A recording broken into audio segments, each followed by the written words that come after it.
blinking, it's recording. All right. Just say one. 1, 2, 2, Say three. 3, 4, 5, 6, 7,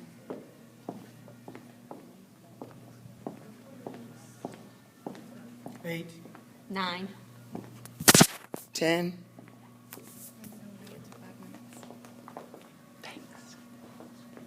So how many of you remember coming into a cafeteria just like this when you were in school, opening up your lunchbox and pulling out that sandwich that had gobs of peanut butter and jelly just dripping off of it? That's probably a memory that all of us have.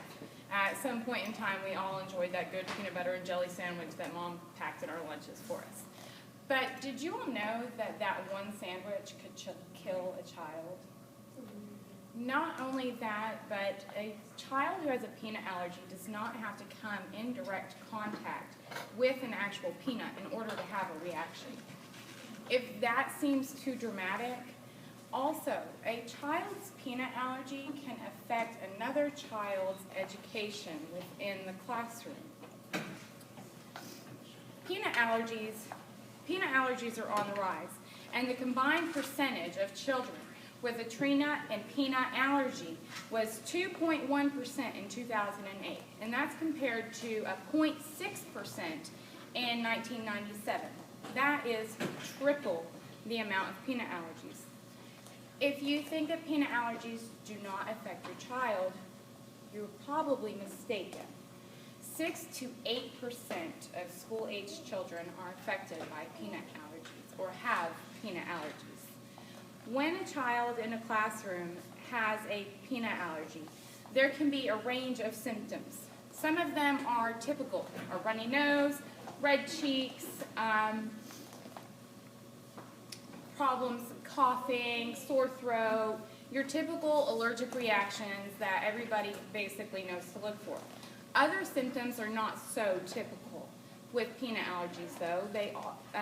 For somebody who knows about peanut allergies or who deals with peanut allergies, one symptom that is typical is anaphylactic shock.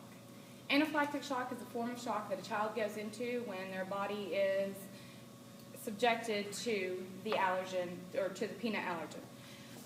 And the next step up from that would be death.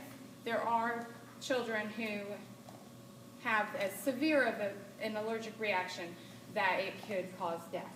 My son has a peanut allergy, and when he was 2 years old, we did not know he had a peanut allergy, and he actually picked up a peanut one day, put it in his mouth, bit down into it, and I caught him just as he was putting it in his mouth. I looked down, I saw what he had, and I went over and I scraped it out of his mouth as quickly as I could, scraped everything out of his teeth.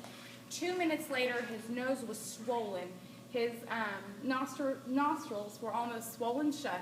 I had called 911. They had already made me administer 4 adult doses of Benadryl before the fire trucks got there. Luckily, they did not have to give him an epinephrine pen because the 4 adult doses of Benadryl had by that time kicked in, and he was okay.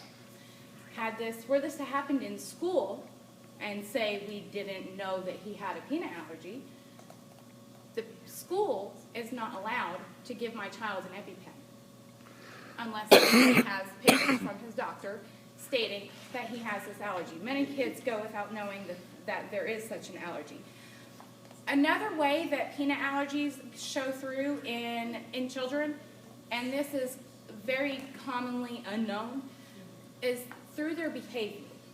A child who has allergies, their behavior is severely affected by those allergies.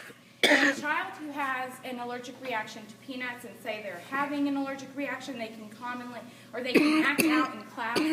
And acting out in class takes their attention away from the class, and it focuses the attention on that one child. This takes away from other children in the classroom. This is detrimental to a teacher's lesson plan.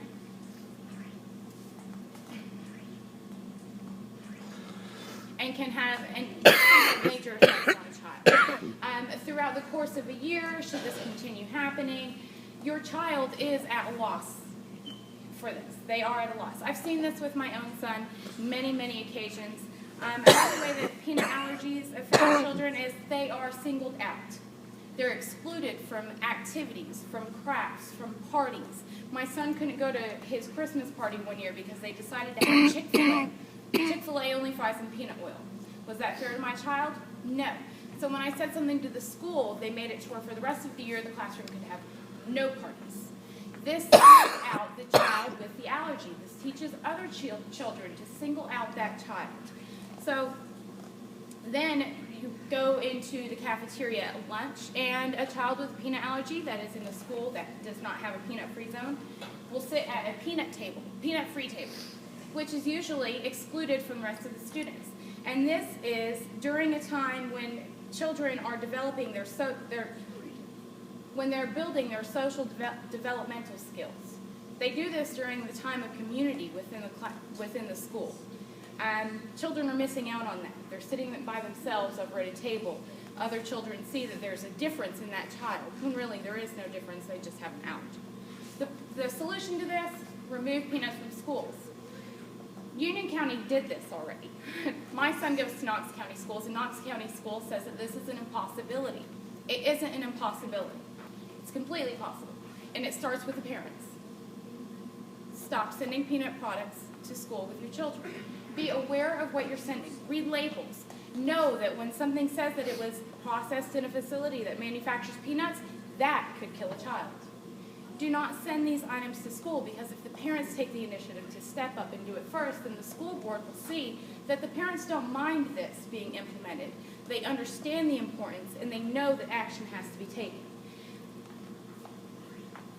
There are lawsuits right now for peanut allergies or for schools that allow peanuts, that it is discriminatory against a child with a peanut allergy. That is true. And I've explained how a child can be discriminated against. They also say that it would be discrimination against a child to not allow them to have a peanut butter and jelly sandwich at school. And the only thing that I see that they're being discriminated against is having that memory of a peanut butter and jelly sandwich. So let that memory be at home.